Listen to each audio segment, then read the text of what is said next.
Assalomu alaykum. Rasmiy xabarlar olami kanalimizga xush kelibsiz. Sizlarning e'tiboringizga ajoyib yangilikni havola etmoqchimiz. O'zbekistonda kam ta'minlangan oilalarga elektr va gaz to'lovlarida kompensatsiya beriladi. O'zbekistonda kam ta'minlangan oilalarga elektr va gaz to'lovlarida kompensatsiya beriladi. Bu haqda yoqilg'i energetika sohasida bozor mexanizmlarini joriy etishda ehtiyojmand aholini davlat tomonidan qo'llab-quvvatlashning qo'shimcha chora-tadbirlari to'g'risidagi Prezident qarorida belgilandi. Unga ko'ra 2025-yil 1-maydan 2027-yil 1-aprelga qadar ijtimoiy himoya yagona reyestri axborot tizimi orqali bolalar nafaqasi va moddiy yordam oluvchi hamda kambag'al oilalar reyestriga kiritilgan, shuningdek reyestrlarga kiritilmagan biroq moddiy ahvoli bo'yicha kam ta'minlangan oilalar mezonlariga to'g'ri keluvchi oiladagi jon boshiga daromadi minimal iste'mol xarajatlarining 1,5 barobaridan oshmaydigan oilalarga elektr energiyasi iste'moli bo'yicha oyiga bazaviy me'yordan 150 kWh-gacha, tabiiy gaz iste'moli bo'yicha isitish mavsumida oyiga bazaviy me'yordan 250 kub metrgacha, boshqa davrlarda oyiga bazaviy me'yordan 150 kub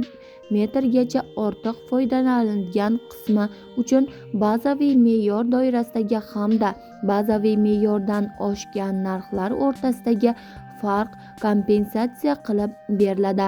2025-yil 2026-yilga isitish mavsumida aholining ehtiyojmand qatlamini qo'shimcha moddiy jihatdan qo'llab-quvvatlash maqsadida 2025-yilning noyabr oyida quyidagi oilalarga 1 million so'mdan bir martalik moddiy yordam ajratiladi.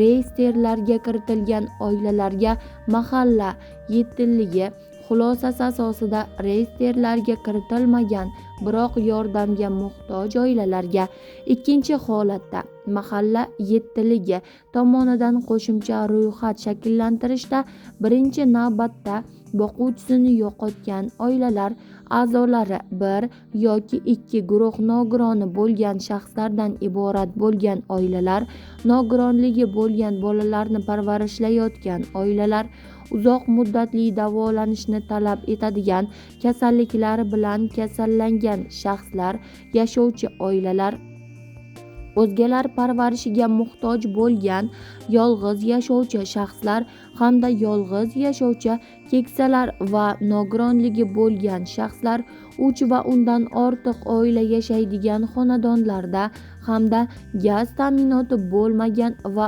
markazlashgan tartibda isitilmaydigan ko'p qavatli uylarda yashovchi oilalar inobatga olinadi. Qo'shimcha ro'yxat 1-oktyabrgacha shakllantiriladi. Bir martalik moddiy yordam noyabr oyida to'lanadi. Qo'shimcha ravishda shakllantiriladigan ro'yxatdagi oilalar soni reyestrga kiritilgan oilalar sonining 40% dan oshmasligi lozim. O'zbekiston mahallalari uyushmasi va ijtimoiy himoya milliy agentligi aholiga moddiy yordam ajratishda mahalla raislari tomonidan shaffoflik va adolatlilik ta'minlanishini kafolatlashi va shaxsiy javobgarligini belgilashi lozim. Qoraqalpog'iston Respublikasi Vazirlar Kengashi raisi, viloyatlar va Toshkent shahar hokimliklari bir martalik yordamni to'lash bo'yicha qo'shimcha ro'yxatni to'g'ri shakllantirilishi hamda to'lovlarning o'z vaqtida amalga oshirilishiga shaxsan javobgar etib belgilandi. Tezkor va so'nggi rasmiy xabarlarni bizning kanalimizda to'liq shaklda kuzatib borishingiz mumkin. Xayr, salomat bo'ling.